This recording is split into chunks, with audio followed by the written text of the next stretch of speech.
સ્ત્રીઓમાં પુરુષો કરતાં મૂડ સ્વિંગનું પ્રમાણ શું કામ વધુ હોય છે?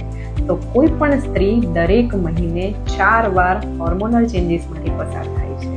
Menstruation phase, follicular phase, ovulation phase અને લ્યુટિયલ ફેઝ.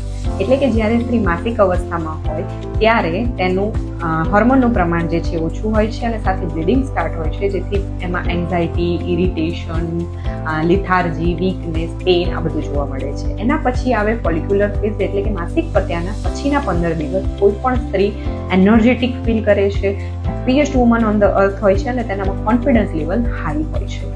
એના પછી આવે ઓવ્યુલેશન ફેઝ, કે જ્યારે સ્ત્રીમાં લિબિડો એટલે કે સેક્સ કરવાની ઈચ્છા સૌથી વધારે હોય છે. અને પછી આવે લ્યુટિયલ ફેઝ, એટલે કે પાછળના 15 દિવસમાં પ્રોજેસ્ટ્રોનનું પ્રમાણ વધે છે અને જેના કારણે સ્ત્રીમાં ખાસ કરીને થાકનો અનુભવ, એન્ઝાયટી, ઇરિટેશન, રડવું આવવું આ બધી વસ્તુઓ જોવા મળતી હોય છે. તો આજે તમે પણ તમારા વાઈફ હોય, ગર્લફ્રેન્ડ હોય કે મધર હોય, તેના ફેઝને સમજો, તે અકોર્ડિંગલી એને ટ્રીટ કરો, તમે ખુશ રહો અને એને પણ ખુશ રાખો.